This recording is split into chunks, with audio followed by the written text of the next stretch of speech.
Diabetes আমাদের সমাজের অভিশাপ হয়ে দাঁড়িয়েছে। প্রতি ৪ জনের মধ্যে একজন ডায়াবেটিসে আক্রান্ত। একটি সমীক্ষায় দেখা যাচ্ছে যে পৃথিবীতে প্রতি বছর ১০ লাখ লোক ডায়াবেটিসে মারা যাচ্ছে। আমাদের ডায়াবেটিস নিয়ন্ত্রণের মূল মন্ত্র হচ্ছে ৩টি ডি যদি আমরা মেনে চলতে পারি, ডায়াবেটিস খুব সুন্দরভাবে নিয়ন্ত্রণ করা সম্ভব। প্রথম ডিটি হচ্ছে ডায়েট, অর্থাৎ খাওয়া-দাওয়া। আপনি কি খাচ্ছেন, সঠিক খাচ্ছেন কিনা, যে খাওয়াগুলো খাচ্ছেন সেগুলো আপনার শরীরে কতখানি গ্লুকোজ তৈরি করছে সেগুলোকে আপনাকে বুঝতে হবে, জানতে হবে।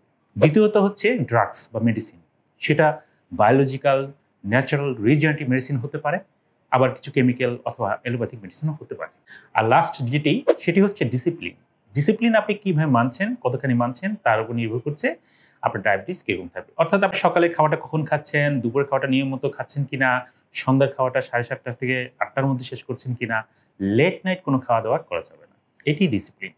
যারা এই ৩টি ডি মেনে চলে তাদের কিন্তু ডায়াবেটিস যেরকম ভালো থাকে, তারা সুন্দর জীবনযাপন করতে পারেন। একজন সাধারণ মানুষের চেয়েও ভালো জীবনযাপন করতে পারেন। বর্তমান যুগে যেসব লক্ষণগুলো দেখে মোটামুটি ধারণা করি যে তার ডায়াবেটিস আছে, তার মধ্যে একটি হচ্ছে খুব দ্রুত ক্ষুধা পাওয়া, বারে গলা শুকিয়ে আসা, কিছুক্ষণ পরপর প্রস্রাবের চাপ আসা। এই ৩টি ছাড়াও অনেক সময় দেখা যাচ্ছে যে ডায়াবেটিস খুব নীরব ঘাতকের মতন আসে, অর্থাৎ কোনো লক্ষণই প্রকাশ করে না। আবার ডায়াবেটিস যাদের আছে তাদের অনেক সময় অন্যান্য যে উপসর্গ বা সমস্যা, যেরকম হার্টের যে প্রবলেম, সেটিও কোনো লক্ষণ দেখা যায় না। ডায়াবেটিস নিয়ন্ত্রণ রাখা খুবই জরুরি। ডায়াবেটিসের পরে কমপ্লেক্সিটি বা জটিলতা হিসাবে heart attack, stroke, erectile dysfunction, metabolism syndrome, বিভিন্ন সমস্যা হতে পারে। তার মধ্যে আরেকটি হচ্ছে ডায়াবেটিক ফুড বা আলসার। এখন নিয়ন্ত্রণের ব্যাপারটা একটু বলি।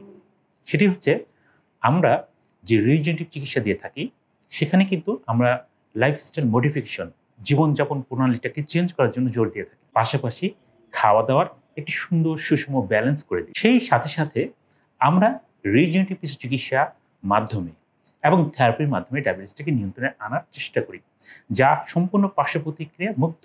একজন ডায়াবেটিক রোগী বিভিন্ন সময় ইনসুলিন নিয়ে ডায়াবেটিসের ওষুধ খেয়ে ক্লান্ত বোধ করেন। তারা জীবনের যে স্বাদ সেটি থেকে বিমুখ হয়ে যান। তাই এই সমস্যাগুলো থেকে মুক্ত পাওয়ার জন্য রিজেনারেটিভ মেডিসিন বা রিজেনারেটিভ চিকিৎসা একটি আদর্শ এবং আশীর্বাদ হিসেবে এসেছে।